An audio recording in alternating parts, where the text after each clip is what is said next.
He is an Academy Award-winning actor. You've seen him in so many things. He plays Charles Cullen here, a true life story. It's an amazing story. Please welcome Eddie Redmayne.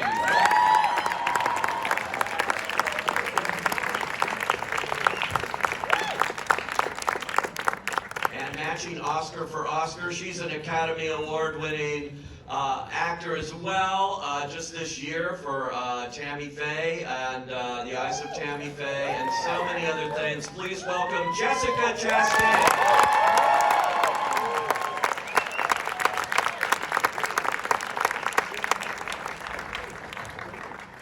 And thank you all for coming out here on Saturday morning to talk about this extraordinary true story. Man, when I saw it, I didn't know anything about it, and it just sort of unfolded, and it is pretty incredible.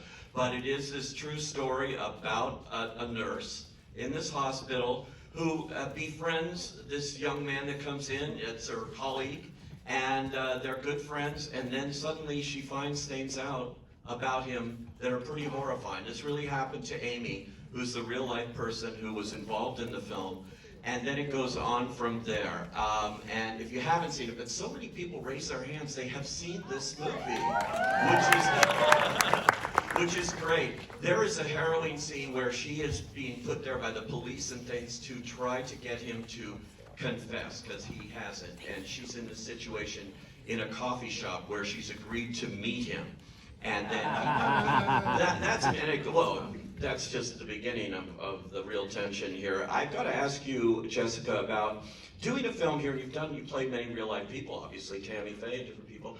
Amy was there and available, and she's very much alive. And what is that like to take on somebody's life and play that, knowing they're there and they're watching you? Oh, it was incredibly intimidating. It's the very first time I've ever been observed playing a scene from someone's life by them.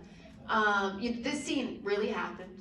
A lot of people think that things were made up for the movie to make it more Hollywood and entertaining, but no. It was an incredible thing that she did, and to have the gift of and her generosity of talking us through everything was incredibly helpful. I mean, I found ways into the character that only came from my conversations with her.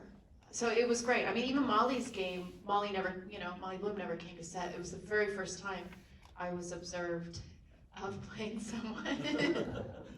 Well, it's amazing. And also there's this other thing, she's got health problems. She's got a serious, almost, fatal kind of situation going on with this. She has 2 young kids. He comes into her life, and I actually met the real Amy, and she has a whole thing here. She still can't believe he did all this.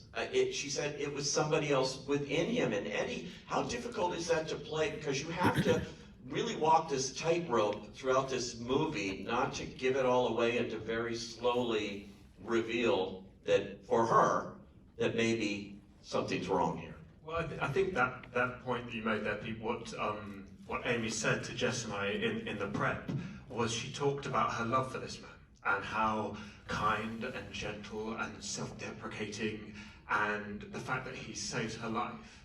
And then she met this other human being twice. Once was at this moment when she was wired, and the other was in the interrogation room. And she described how his eyes glazed over and it was a different human being.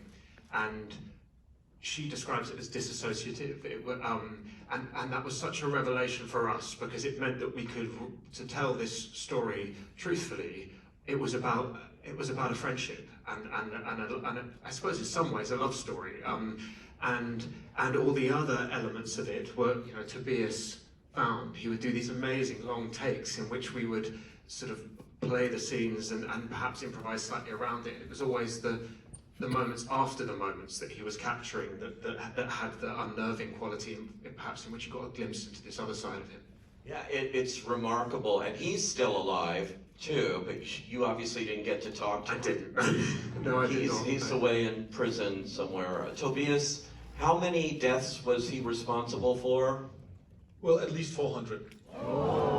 Look at that. I mean, that is astounding, but he's not a serial killer with a knife or a gun or something. He's doing this all, And we don't really know the reason to this day why. He's never said. No, and I don't think if he gave us a reason that we could believe it or understand it. I know that we have this very human desire to understand the world around us, and if we were offered a reason, we could kind of put it away in a box and feel safe. Because, oh, it's because of X, Y, and Z. But I don't believe that. I don't think there is one good reason for this. And that's why we don't ask that question or answer that question in the film. The question we were interested in was, why wasn't he stopped?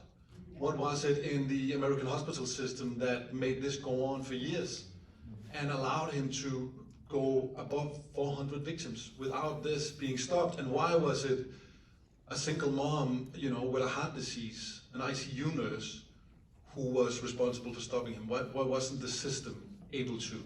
That's the real horroring question in this film. Yeah, and Jessica, it's really interesting on that. Why wasn't he? Because also with this film, it is an indictment of hospitals. And like Spotlight was an indictment as well, in different ways. And it really is astonishing that Amy worked in this, and she had other friends. He worked at 8 hospitals or something, 9, and they never did anything about it, and they just let him go on to get another job at a hospital. That's astounding. Yeah, what I love so much about this film, and it feels so different from this kind, I know you don't like when I say genre, but I don't know what to say, but true crime category of things is that, to me, the supervillain of the story isn't the person committing the violence, it's the organization that allows it to exist and turns a blind eye to it. In medicine for profit, and it's interesting to have someone who isn't an American, who actually, has a healthy healthcare system where you're from, come in and look at why this happened and why it could happen again. Yeah. Eddie, I've seen you play all kinds of different roles on stage, television, movies, and things, but I've never seen you do this kind of character before. Was it intimidating at all to do it, or how do you put yourself in the head of this guy when we don't know quite what he... Honestly, despite the subject matter being really intense, the making of this film was one of the great experiences of my life. I adore these 2 people, and we had an extraordinary time making it. And I think one of the reasons was Tobias was one of those rare directors that asked for proper rehearsal, or demanded proper rehearsal. So we had a month. Jess and I went to nurse school. We worked with Christy Wilson-Cairns, our brilliant screenwriter, so that by the time we started filming, we were all telling exactly the same story. And our source material, whether it was having Joe, the ICU nurse, who was on set every day with us, helping us, giving us things to ad-lib, to play with, to having real medical professionals working on set as some of the background artists, everything about the experience felt like it was trying to do something as authentic as possible.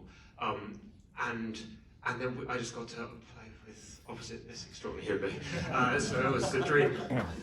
To have a month is unusual on any film, to develop that relationship. And we have to believe in your friendship, or the whole souffle falls, I think. And so, was it difficult to work with this guy? No, not at all. I mean, the fun thing is, we were shooting towards the end of the pandemic and everyone's quarantined, and so we were kind of doing secret rehearsals in Tobias's kitchen. And the funny thing is, we'd read through the script and we'd talk it through, and there were no issues. I mean, sometimes we'd ask a question about a scene, or is this seem realistic or whatnot. And one day Tobias came in, and you're used for like this too, and they're like, I don't know, I have a bad feeling. What's going on? Like, this feels too easy.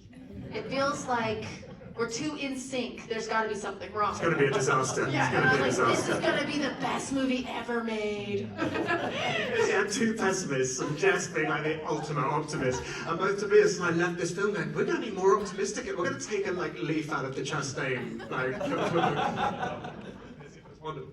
It's amazing. And Eddie touched on this, but you actually used real people, real medical people here, Tobias. And how important was that for the authenticity, for you to actually use these real people going in and out of the film? Well, as Jesse just said, we shot at the end of the pandemic, and I felt that of course, we always are responsible to be honest in the way we portray real living people, but in this case, nurses had just taken us through the pandemic in very responsible and heroic ways, and if we didn't respect that job enough to actually portray it right, we wouldn't be fair.